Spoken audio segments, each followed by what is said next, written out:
lahat. Kamusta kayong lahat dyan? Sa gabing ito ay meron akong may bahagi sa inyo ay tungkol sa mga motorsiklo na katulad dito. Sa inyong harapan nakikita nyo bagong moderno sa Honda na ito ay tinatawag na legendary third generation, isang Supremo na kita nyo sa harapan na bago pa, mag-apat na buwan pa ito guys.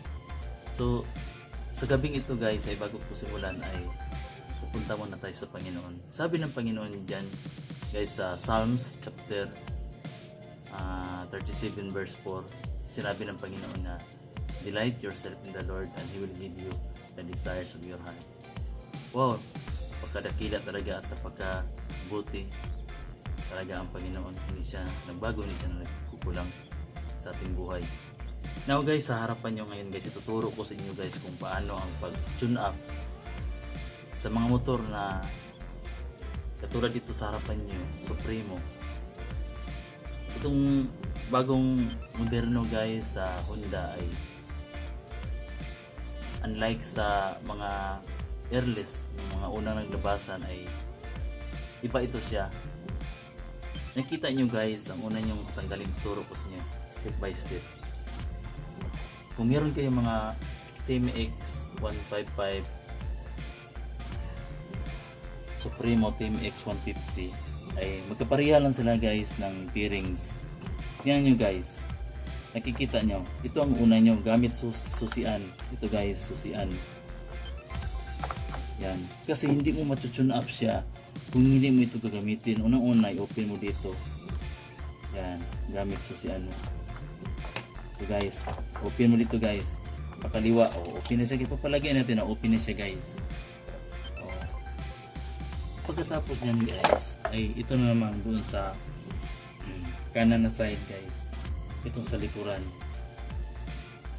i-open nyo dito guys. Meron doon gamit Philip star screw, open na siya guys. Yan ang pangalawang step. Pagkatapos niya guys, merong 12 size na close range dito, 12 size close range para makukuha nating upuan. Nandoon ang upuan sa likod guys, nakukuha na natin dito. Nakalock yun siya guys, dito nakalock siya dito. Hugutin mo lang guys, makukuha na ang upuan. Pagkatapos nyan guys, apat na tornilyo star screw yung gamitin nyo guys. Itong apat na nakikita nyo guys excuse me guys, itong apat ay nga star screw bolt ay dito yan siya guys. 1, 2, 3, 4 kinuha ko na guys dito. Gamit ito guys, Phillips screw star, kasama yung mga bolt niya guys. So yung sinabi ko sa upuan dito guys, number 12 close range ang gagamitin para hindi siya ma-warm out. Ito. Pagkatapos niya guys ay dito guys, dito mo dadaan ang hangin guys. Bakit ko siya, kung magtanong ka sa akin guys, bakit ko siya chinun up, sapagkat mag-apat na buwan guys, nagbe-base tayo sa manual. Malapit na siyang mag 6,000 guys ang takbo niya. Kaya nga kailangan na mag-obey tayo sa manual niya. And before ka makaabot ng 6,000, dapat tune up mo talaga guys. Tulad nito guys, no, nakita mo dadaanan ng hangin guys. Dito dandahan mo siyang babaklasin guys, pagkat mayroong mga wirings dyan. Ito yung cover guys ng air filter yan guys. Makapagsabi ka guys, hindi na siya marumi sapagkat linisan. Katatapos ko lang guys na linisan ko siya guys. Unang-unang ginamit ko guys ito, pang ganyan, pagpagpag. Tapos pinunasan ko nito guys. Limpyo na guys, para dito magdaan ng hangin guys ay walang barado sapagkat linis na. Kunin mo yan guys. Ito guys, makita mo filter guys. kuha ka ng flat screw guys para makukuha mo siya guys. Dito. Patuloy ka lang manood guys sa channel na ito, Abner Olor Channel, para masubaybayan mo kung paano ko ginagawa guys. Ito yung air filter niya guys. Galing sa labas yung hangin guys, papunta dito sa intake niya guys. Sasalain siya ng air filter guys. Kaya nga guys, nang patakbuhin ko ang motor na ito guys ay 4 na buwan guys, no? Hindi ko siya chine-check. Medyo mahina na ang hatak niya guys sapagkat marami ng alikabok dito sa air filter niya. Yung hangin niya guys ay hindi na maka diretso dito guys papuntang manifold. Papasok siya guys sa ating karburador.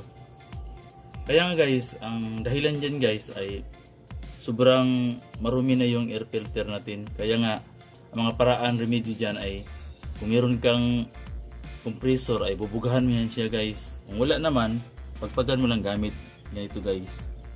Pagpagan. Ingatan mo guys na hindi yan siya masugatan. Pag malinis siya guys sapagkat sa lalim yan at ito naman sa harapan. Bago yan siya guys, after nyan guys, galing sa labas yung hangin, papasok dito guys. Sasalain siya dito.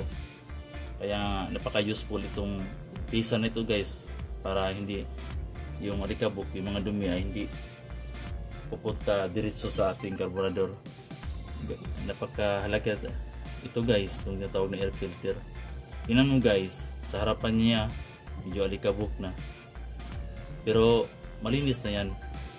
Yung remains, mga mark lang yan guys sa dumi, pero malinis na yan. Itong ilalim guys, so kasi bago pa ang motor na ito guys. Pagkatapos dito ay wala ka nang babaklasin dyan guys. Pagkatapos yan guys, pahabol ko ay pagkatapos yung nilinisan ito guys, lahat malinis na, ay pati yung isali mo yan din yung spark plug guys. Pagkatapos ko lang i-clean yung spark plug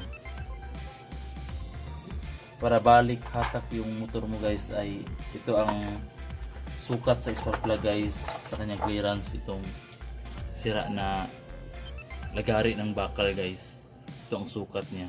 Kanina sinukat ko ay napaka mataas na ang kanyang clearance, so nire-refix ko siya guys. Pasok mo ito guys yung sa dulo ng spark plug, pupukpukin mo siya guys gamit ito guys para magbalik ang kanyang final na clearance. Pupukpukin mo yung dulo ng spark plug. At huwag mong kalimutan guys na ito ang clearance ng ating spark plug. Pwede naman guys yung gauge, yung filler gauge, pero mas kaya-aya kung ganito ang gamitin ko kasi mahaba siya. Yan lang guys, no? Pero intended lang ito guys kung sa mga motor na bago pa, hindi pa dumating ng 4 na taon, 5 hanggang 7 years, ay pag ang mga motor mo ay matagal na guys, yung na-mention ko a while ago, yung mga taon, ay pwede mo siyang pakinggan mo guys na medyo lagitik na dito sa cylinder head niya guys, yung mga barbulan niya, ay that is the time na i-adjust mo siya guys gamit filler gauge. Saka number 10 na close rinse. Pero sa ganitong pagkakataon guys ay nituro ko sa inyo guys, yun lang guys, kung bago pa ang motor mo, linisan mo yan lang yun guys, yung air filter nya, air cleaner nya, at saka lahat nyan guys yung dadaanan ng hangin para balik hatak ng ating motorsiklo, at pati yung spark plug guys. Yan lang guys, no? Maraming pong salamat sa patuloy mo na pag-subscribe, subaybay, pagmamahal mo sa channel ito, Abner Olor Channel. And also don't forget to share and like. Then once again, good evening and God bless.